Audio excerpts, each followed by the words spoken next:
Hi అండి, నమస్తే.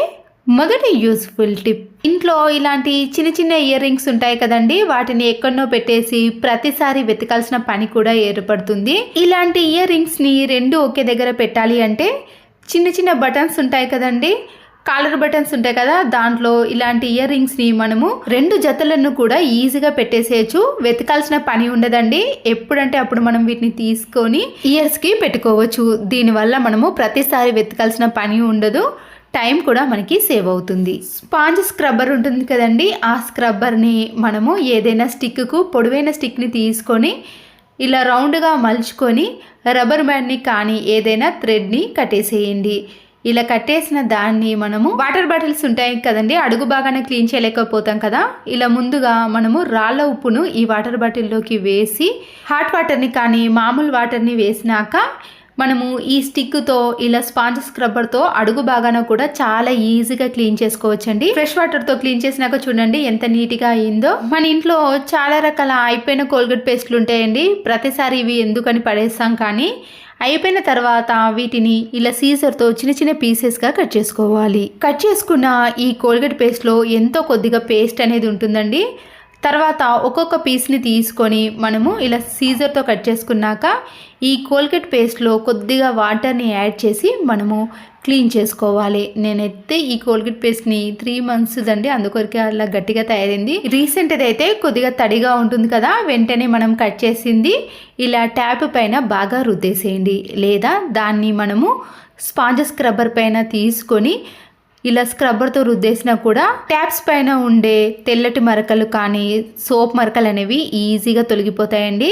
చూసారు కదండి ఎంత షైనింగ్లోకి వచ్చాయో. ఎంత పాత ట్యాప్స్ అయినా సరేనండి, కోల్గేట్ పేస్ట్తో క్లీన్ చేసినాక నీట్గా షైనింగ్లోకి వస్తాయి. మరొక కోల్గేట్ పీస్ని తీసుకొని మన ఇంట్లో ఉండే సీజర్స్ కానీ నైఫ్స్ కానీ పీలర్ కానీ ఏదైనా సరేనండి, షార్ప్నెస్ అనేది తగ్గిపోతుంది కదా, మళ్ళీ ఇవి కొత్త దానిలా షార్ప్నెస్లోకి రావాలంటే ఈ కోల్గేట్ పేస్ట్ని బాగా అప్లై చేయాలి. ఇలా అప్లై చేసిన తర్వాత ఏదైనా మనము స్టీల్ దాంతో బాగా రుద్దేశామనుకోండి, ఇవి మళ్ళీ కొత్త దానిలా షార్ప్నెస్లోకి వస్తాయి. వాటర్తో క్లీన్ చేయకుండా ఏదైనా పొడి క్లాత్తో క్లీన్ చేసుకోవాలి. కోల్గేట్ పేస్ట్తో ఇలా ఒక్కసారి చేసిన తర్వాత మీరు ఎంత మందంగా ఉన్న వాటిని కట్ చేసినా సరేనండి, ఈజీగా కట్ అవుతాయి. నేను ఈ రెండిటితో మందంగా ఉండే కార్డ్బోర్డ్ని తీసుకున్నానండి, ఎలా కట్ అయిందో చూడండి. ఇదే కదండి మిక్సీ జార్ యొక్క బ్లేడ్లు అనేవి షార్ప్నెస్ తగ్గిపోయినప్పుడు వీటిని కూడా చిన్న చిన్న పీసెస్గా కట్ చేసి కూడా అవి మళ్ళీ షార్ప్నెస్లోకి తెచ్చుకోవచ్చు. ఇంకొక పీస్ని తీసుకొని ఇంట్లో ఉండే వాష్ బేసిన్ కానీ సింక్ కానీ ఏదైనా బ్యాడ్ స్మెల్ వచ్చినప్పుడు దీంతో క్లీన్ చేసుకున్నారనుకోండి, బ్యాడ్ స్మెల్ అనేది అస్సలుకే రాదు, క్లీన్ అవ్వటం కూడా చాలా ఈజీగా క్లీన్ అయిపోతాయి. టీ తాగే పేపర్ గ్లాసులు ఉంటాయి కదండి, చిన్నవి కానీ పెద్ద సైజులు ఏవి ఉన్నా సరేనండి. ఇక్కడ నేను పెద్ద సైజు పేపర్ గ్లాస్ని తీసుకొని ముందుగా ఒక గ్లాస్ని ఇలా నైఫ్తో మిడిల్లో కొద్దిగా ఘాటు పెట్టుకోవాలి, లేదా చిన్న హోల్ అనేది చేసుకోండి. మరొక పేపర్ గ్లాస్ని తీసుకున్నాక సీజర్తో మీరు పైనది ఏది అవసరం లేకుండా మనము కింది వరకు కట్ చేసుకొని కింది అడుగు భాగం ఉంది కదండి, దాన్ని మాత్రమే తీసుకోండి. కట్ చేసుకున్న ఈ పేపర్ గ్లాస్ని సైడ్లో ఉన్నదంతా కూడా తీసేయండి, మనకి మిడిల్లో ఉన్నది మాత్రమే కావాలి అండి. ఇలా సీజర్తో మొత్తం కట్ చేసుకున్నాక ఈ రౌండ్ దాన్ని అలాగే పెట్టేసేయండి. మీ దగ్గర ఇలాంటి రెడ్ కలర్ పేపర్ ఉంటే దాన్ని తీసుకోండి, లేదా ఏదైనా వైట్ కలర్ పేపర్ని తీసుకొని దానిపై ఈ రెడ్ కలర్ని పెయింట్ వేసేయండి. అప్పుడు మనము ఇలా త్రిభుజం ఆకారం వచ్చే విధంగా కట్ చేసుకోవాలి. రెండు సమానంగా వచ్చేటట్టు మనము స్కేల్తో కరెక్ట్ మెజర్మెంట్ తీసుకొని మనము సీజర్తో కట్ చేసుకోవాలి. ఇలా చేయటం వలన మనకి 2 sides కూడా కరెక్ట్గా వస్తుందండి. ఇప్పుడు సీజర్తో కట్ చేసుకున్నాక ముందుగా కట్ చేసుకున్న పేపర్ గ్లాస్ యొక్క షీట్ ఉంది కదండి, దానిపైన ఫెవికల్తో కానీ గ్లూ గమ్ముతో కానీ పైనకి వచ్చే విధంగా అతికించుకోవాలి. కట్ చేసుకున్న పేపర్ గ్లాస్ ఉంది కదండి, దాంట్లో నుంచి సైడ్లో కొద్దిగా ఇలా స్ట్రైట్గా కట్ చేసుకోండి. కట్ చేసుకున్న ఈ పేపర్ని మనము ఇలా రెడ్ కలర్ షీట్ పైన కిందికి వచ్చే విధంగా కరెక్ట్ సైజ్ చూసి గమ్ముతో అతికించేసేయండి. ఎక్స్ట్రా ఉన్న దాన్ని మీరు సీజర్తో కట్ చేసుకోవాలి. పెన్నును కానీ లేదా స్కెచ్ని తీసుకొని ఈ వైట్ పేపర్ పైన ఇలా వేసేయండి. తర్వాత రెడ్ కలర్ పెన్నుని తీసుకొని సైడ్లో ఇలా రెండింటిని పెట్టేసినాక మరికొద్దిగా పేపర్ని కట్ చేసుకోవాలి. రౌండ్ సైజు వచ్చే విధంగా మనము పేపర్ని కట్ చేసుకొని పైన రెడ్ కలర్ షీట్ పైన గమ్ముతో అతికించేసేయండి. పేపర్ గ్లాస్లో నుంచి మరొక షీట్ని ఇలా స్ట్రేట్గా కట్ చేసుకొని మిడిల్లో మనము మార్క్ చేసుకున్న దగ్గర చిన్న హోల్ చేసి టూత్పిక్ని కానీ లేదా అగ్గిపుల్లో ఉంటుంది కదండి, దాన్నైనా ఇలా పెట్టేసేయండి. ఈ స్టిక్ని మనము ముందుగా కట్ చేసుకున్న పేపర్ గ్లాస్ ఉంది కదండి, మిడిల్లో హోల్ చేసుకున్నాం కదా, దాంట్లో ఇలా అడ్డంలో కాకుండా నిలువుగా వచ్చే విధంగా పెట్టేసేయాలి. పేపర్ గ్లాస్ యొక్క హోల్ అనేది చిన్నగా ఉంది కదండి, కొద్ది సైజుని అనేది కట్ చేసి మనం ముందుగా ప్రిపేర్ చేసుకున్న దాన్ని ఇలా నిలువులో పెట్టేసేయండి.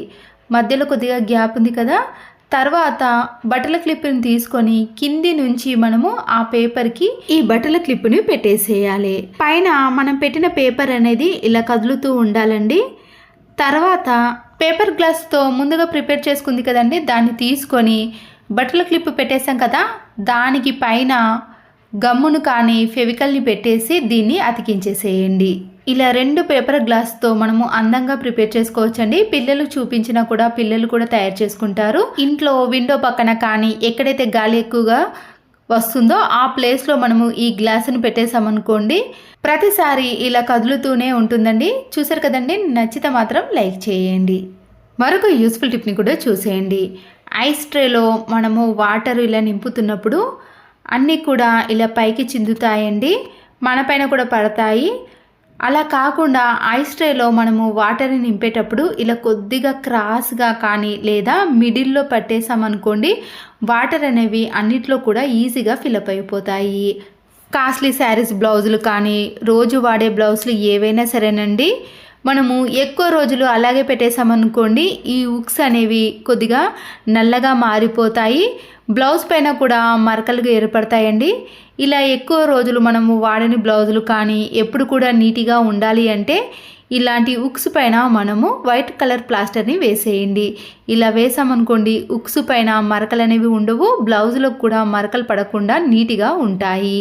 సీజర్ల యొక్క షార్ప్నెస్ అనేది తగ్గిపోకుండా, అంతేకాకుండా పిల్లలు ఎవరు కూడా తీయకుండా గట్టిగా ఉండాలి అంటే ఇలా పెన్ క్యాప్ని పెట్టేసి మనము బయటకి ఎక్కడికైనా తీసుకెళ్ళడానికి వీలు ఉంటుంది. పిల్లలైతే అస్సలకే తీయరాకుండా ఉంటుందండి, షార్ప్నెస్ కూడా తగ్గిపోదు. అరటిపండు తిన్నాక తొక్క పడేసాం కదండి, కానీ ఈసారి మీరు అస్సలకే తొక్కను పడేయకండి.